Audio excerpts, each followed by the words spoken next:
Newspaper is one of the most important source of information in our day-to-day life. But when we prepare for exams like RBI Grade B, then we need a tailored approach to read the newspaper on regular basis. But before I decide what should be the approach, I want to answer $1,000,000 question.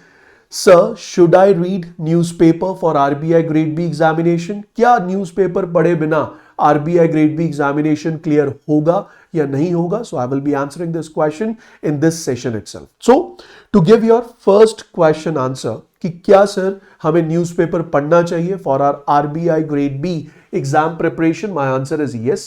But yes जो answer है ये partial answer है कि हाँ हमें newspaper पढ़ना चाहिए, लेकिन इसका मतलब ये नहीं है कि we have to cover the newspaper page by page. No, we need to follow a smart approach while reading the newspaper if we want to clear this examination, and that too with flying colors. So today I will discuss with you that you should study, you should read the newspaper on regular basis. और इस session के complete होने पर मैं आपको बताऊंगा कि reading the newspaper will help you in 4 ways. That means आज मैं आपके साथ शेयर करूंगा 4-in-1 स्ट्रैटेजी. सिर्फ न्यूज़पेपर पढ़ना है, स्पेसिफिक पढ़ना है, टेलर्ड अप्रोच के साथ पढ़ना है, और जितना मैं बताऊं उतना अगर आपने पढ़ लिया तो वो रीड किया न्यूज़पेपर आपको 4 एरियाज में, 4 सेक्शंस में मदद करेगा. Let's check it out.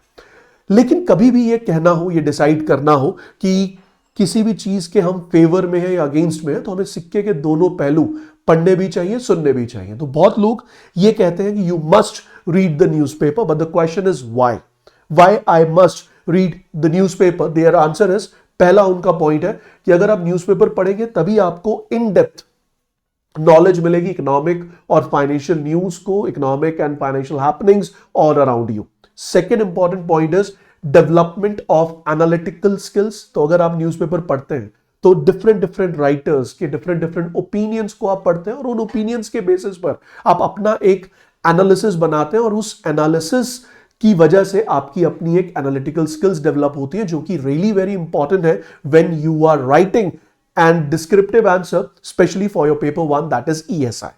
Second point is, if you are reading the newspaper, it will develop your critical thinking. आपको पता होगा गवर्नमेंट क्या कर रही है, गवर्नमेंट को और क्या करना चाहिए, क्या गवर्नमेंट की अप्रोच होनी चाहिए for the future. That is again a really very important add on to your knowledge. Third point is, if you are reading the newspaper, it will improve your writing skills. It's obvious. When you read a lot, it undoubtedly increase your writing skills, improve your writing skills, and not only writing skills, it will help you to improve your vocabulary. Last but not the least, in the favor of newspaper is, it will help you to connect the theories with the real world, especially the management theory you read. You can easily connect it with the real world scenarios if you read about a company's management or the decisions taken by the CEOs and managing directors and whatnot. Now coming to the other side of the coin, the individuals who claim that you should not study newspaper or you should not read newspaper for RBI Grade B exam, they also have the valid point. So the valid point first is, reading newspaper will consume lots and lots of time, and if you're preparing for exam like RBI, which has ample of syllabus to cover, you cannot afford to lose even a single minute in a day. तो पहला point बिल्कुल सही है कि sir time बहुत waste होगा अगर आप न्यूज़पेपर पढ़ेंगे. सेकंड पॉइंट क्या कहता है?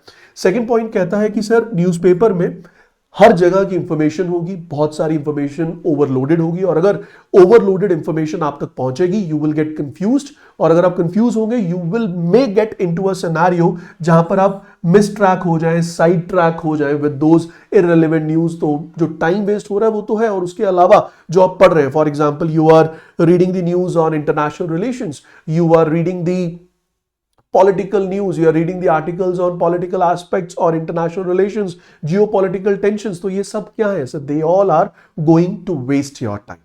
तो अगेंस्ट वाले अपनी जगह ठीक, वेस्ट अगर मैं अगेंस्ट वालों की बात करूं, they are right at their side, और अगर मैं फोर की बात करूं, those who say that yes you must read the newspaper, they are also correct on both the sides. अब क्वेश्चन ये है कि दोनों पहलू सिक्के के सही है, करें क्या? सर पॉइंट ये है कि अगर मैं ये जो अगेंस्ट वाली इश्यूज है, जितनी भी ये प्रॉब्लम्स है, अगर मैं ये आपके लिए रिजॉल्व कर दूं तो हमारे पास बचेगा क्या? Win win situation. अगेंस्ट वाले पॉइंट्स हमने हटा दिए, और अगर मैंने अगेंस्ट वाले पॉइंट आपके लिए हटा दिए तो एंड ऑफ द डे हमारे पास एक ही आंसर बचेगा कि yes you should read the newspaper. But the question is कि सर ये जो अगेंस्ट वाले पॉइंट है इनको हटाएं कैसे, क्या अप्रोच हो जिसकी वजह से हम ये अगेंस्ट वाले पॉइंट से बच पाए। तो मेरा आंसर ये है कि जैसा कि मैंने आपको स्टार्टिंग में बोला था, reading the newspaper will help you in 4 ways, और ये जो 4-in-1 स्ट्रैटेजी है ये आपको हेल्प करेगी 4 जगह पे। कैसे? अगर आप न्यूज़पेपर पढ़ेंगे, it will help you in your phase 1 English section, it will help you in your phase 2 ESI descriptive section, it will help you in phase 2 finance and management descriptive section, even it will help you in your phase 2 English descriptive section।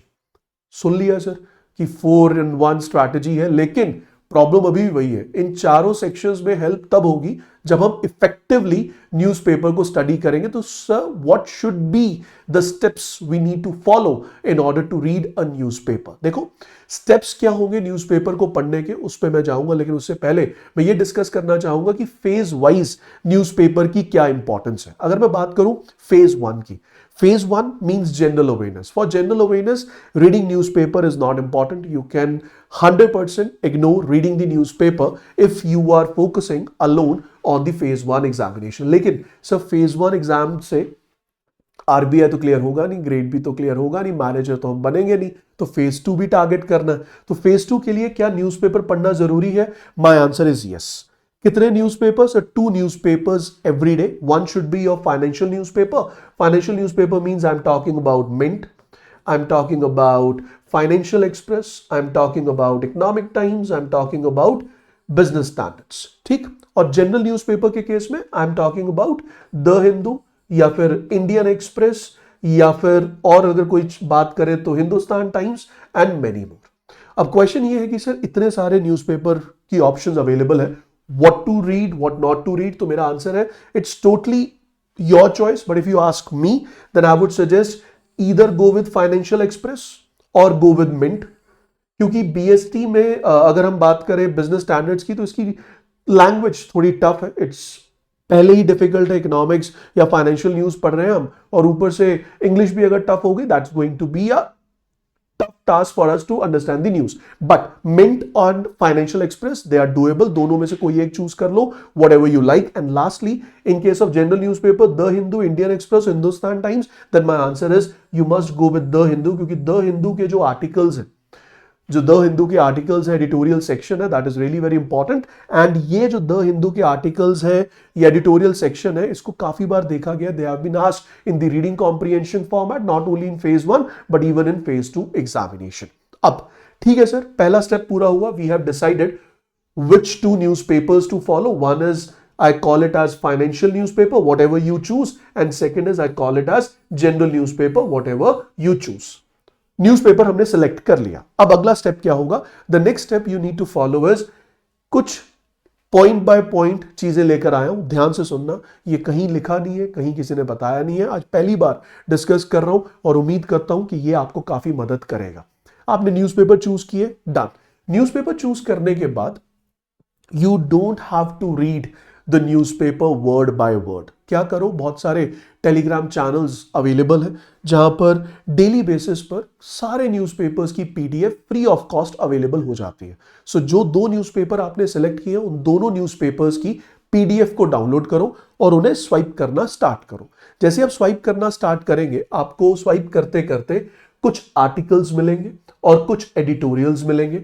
जो articles, जो editorials आपको मिले, उन articles और उन editorials को shortlist करो। किसके बेसिस पर? Sir on the basis of your syllabus. Example के तौर पे अगर कोई आर्टिकल है which is related to poverty, बहुत इंपॉर्टेंट है, मार्क कर लो। अगर कोई आर्टिकल है which is related to unemployment, बहुत इंपॉर्टेंट है, मार्क कर लो। अगर कोई आर्टिकल है which is on the basis, which is on the title that is health structure in India और education structure in India, education status in India, important है। Financial inclusion पे कोई आर्टिकल है, इंपॉर्टेंट है। CBDC, central bank digital currency पे कोई article है, it's important. Then any article on financial market, FDI, FPI, ये सारे के सारे आर्टिकल्स, ये सारे के सारे एडिटोरियल्स आपके लिए इंपॉर्टेंट है। बट अगर कोई आर्टिकल आ जाता है इंडिया के पॉलिटिकल सिनेरियो पे, इग्नोर कर दो। इंटरनेशनल रिलेशंस पे इग्नोर कर दो। जियोपॉलिटिकल टेंशंस पे इग्नोर कर दो। Those articles are not important for you. And trust me, per day आपको दोनों न्यूज़पेपर्स मिलाकर ऑन एन एवरेज, दोनों मिलाकर, एक में नहीं दोनों मिलाकर ऑन एन एवरेज 2 से 3 आर्टिकल्स ऐसे मिलेंगे which is relevant for your examination. तो पहले आपने 10 से 12 मिनट लगाए। In those 10 to 12 minutes you have short listed the relevant articles which are relevant to your syllabus, और उसका काउंट क्या होगा, 2 या 3 आर्टिकल एट मैक्स। तो आपने 3 आर्टिकल्स जो शॉर्टलिस्ट किए, if I will be at your place, मैं तीनों का स्क्रीनशॉट लूंगा and let the PDF go to help. अब मेरे लिए वो न्यूज़पेपर की पीडीएफ इंपॉर्टेंट नहीं है, बस वो 3 आर्टिकल्स या 2 आर्टिकल्स जो मैंने शॉर्टलिस्ट किए उनका मैंने स्क्रीनशॉट लिया and now I will read them. तो मैंने पहला आर्टिकल रीड किया। जैसे मैंने पहला आर्टिकल रीड किया, आराम से एक एक सेंटेंस को, एक एक लाइन को, एक एक वर्ड को मैं पढ़ता गया। After completing the reading of that article, first step what I'm going to do is, sir, I will take or I will open up a word file in my laptop। मैं word या notepad क्यों बोल रहा हूं, क्योंकि sir यही format रहेगा आपका examination. You have to type the answers, वहां पे you don't have to write the answer with pen. तो पहले दिन से प्रैक्टिस करते हैं, तो आप वर्ड फाइल ओपन कीजिए। उस वर्ड फाइल में जो स्क्रीनशॉट आपने लिया था, उस वर्ड फाइल में जो स्क्रीनशॉट आपने लिया था, सबसे पहले क्या कीजिए, how it should look like, आपकी जो वर्ड फाइल है उसके ऊपर आप डेट डालिए। आज की डेट डालकर जो स्क्रीनशॉट आपने आर्टिकल का लिया है उस स्क्रीनशॉट को यहां पे पेस्ट कर लीजिए, कॉपी इमेज एंड पेस्ट कर लीजिए। पेस्ट करने के बाद आपको लिखना है index summary. Sir index summary का मतलब क्या होता है? देखो, समरी का मतलब है जो पढ़ा उसको आपने शॉर्ट में करके लिखा। इंडेक्स समरी का मतलब है जो आपने पढ़ा वो आपने पॉइंट्स में लिखा, पॉइंट बाय पॉइंट। कि जैसे पॉवर्टी पे आर्टिकल था, सब पहले उन्होंने पॉवर्टी की डेफिनेशन दी, फिर उन्होंने इंडिया के पॉवर्टी का जो स्टेटस है वो शेयर किया, फिर सर उसके बाद उन्होंने ग्लोबल पॉवर्टी स्टेटस शेयर किया, और उसके बाद लास्ट में उन्होंने कुछ सॉल्यूशंस दिए, कुछ सजेशंस दिए how India can fight against poverty. ठीक है, तो मैंने 4 पॉइंट्स लिखे, definition of poverty, India poverty status, global poverty status and solution which India में follow in order to overcome the poverty. तो मैंने जैसे ही इंडेक्स समरी लिखी, इंडेक्स समरी लिखने के बाद मैं नीचे क्या लिखूंगा, इंडेक्स समरी लिखने के बाद I will move down and then I will write down the data which is available, data या फैक्ट्स जो कि आपके आर्टिकल में अवेलेबल है, यानी कि जो इंडिया की पॉवर्टी का डेटा शेयर्ड है उसका सोर्स प्लस उसका डेटा टाइप करूंगा। ग्लोबल पॉवर्टी का जो डेटा शेयर्ड है उसका सोर्स प्लस उसका data I will type. Google नहीं कर रहा, जो आर्टिकल में दिया बस उसे ही जॉट डाउन कर रहा हूं, नथिंग एल्स। ठीक है, तो ये मेरा हुआ 3rd स्टेप।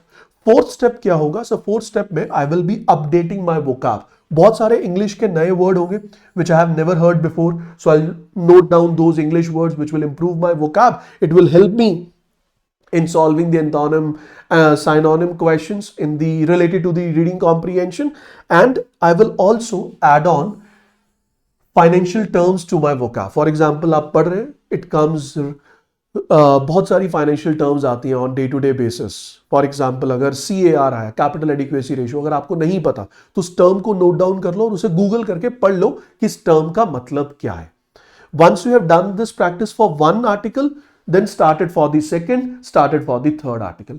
दिखने में लगेगा कि ये बहुत टाइम कंज्यूमिंग है, yes, in initial days for I would say 6 और 7 डेज ये हो सकता है आपको 3 आर्टिकल्स में 1.5 आवर्स लगे, but over the period of time, 1 हफ्ते के बाद जब आपको समझ आ जाएगी लिखना क्या है, नोट डाउन कैसे करना है, trust me you can read 1 article for sure in 15 minutes. Read मतलब ये पूरे के पूरे स्टेप्स आप एक आर्टिकल के लिए 15 मिनट में कंप्लीट कर पाएंगे। And if you are spending 45 minutes on regular basis at max, this is going to help you a lot. अब क्वेश्चन है कि सर ये 45 मिनट जो मैं रोज इन्वेस्ट करूंगा न्यूज़पेपर पे, और ये टाइम मैं कहीं भी इन्वेस्ट कर सकता हूं। I can invest this time in my office, I can even invest this time in my college, I can even invest this time when I am sitting with my family. तो इसके लिए मुझे कोई specific time तो चाहिए नहीं, कोई ज्यादा कंसंट्रेशन लेवल भी नहीं चाहिए। I am reading, I am jotting down the points, I am collecting the data and I am adding और I am improving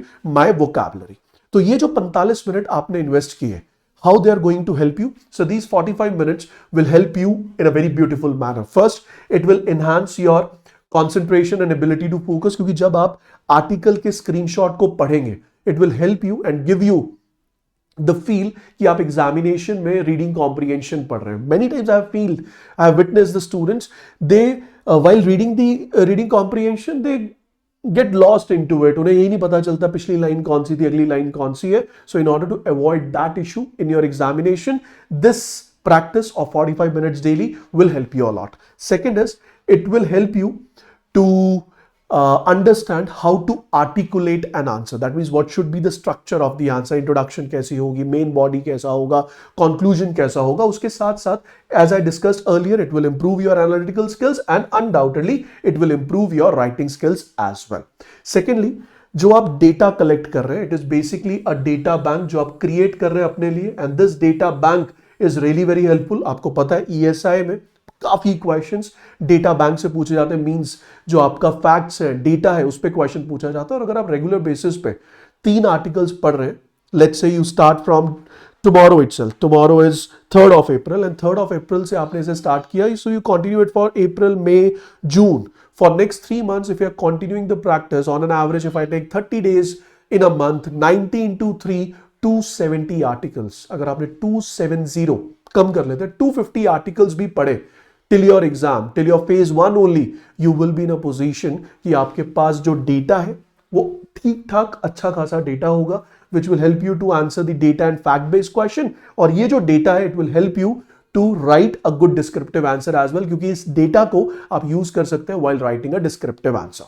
Last but not the least is, it will help you to cover a particular financial issue in a very comprehensive manner. It will help you to it will, or I will say, it will make you aware regarding the latest policies which have been taken by the government in terms of their analysis, which is done in these articles and editorials. Last but not the least is, you will get the real world context कि जो मैं पढ़ रहा हूँ. For example, मैंने poverty पढ़ा static में, उसका इंप्लीमेंटेशन क्या है करंट में. सर ने हमें पढ़ाया था capital adequacy ratio, what is it's reference in the current world scenario. So this is going to be really very helpful. अब क्वेश्चन ये कि सर ये जो 4 बेनिफिट्स आपने बताए, ये 4 बेनिफिट्स मुझे कौन कौन सी स्टेज में, कौन कौन से फेज में मदद करेंगे. तो ध्यान से देखना, ये जो आपका कंसंट्रेशन लेवल बढ़ा, एबिलिटी टू फोकस बढ़ा, this will help you to solve RC, that is reading comprehension, and parajumble questions in a very better manner.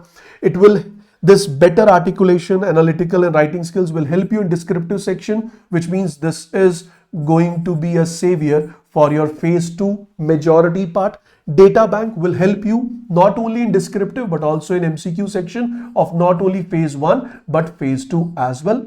Last, very important, please pay attention. ये जो comprehensive coverage है, policy awareness है, real world context है, ये आपके analytical skills को तो improve करेगा. It will help you in descriptive but majorly it's going to help you in your interview section as well और in your interview stage as well. जब interview में पूछा जाएगा this was the policy introduced by RBI according to you, what is the benefit of this introduction which has been done, तो तब अगर आपका दिमाग उस कॉन्टेक्स्ट में खुला होगा, बड़ा होगा, वो नॉलेज होगी आपके पास, then only you will be able to answer these kind of questions in the interview. So this 45 minutes which you are going to invest from tomorrow onwards, specifically reading very specific content relevant to your syllabus from the newspaper, will change your path for RBI grade B selection. So if you want to talk, if you want to discuss more on this, you can join my Telegram channel, and if you have any doubt regarding this particular strategy,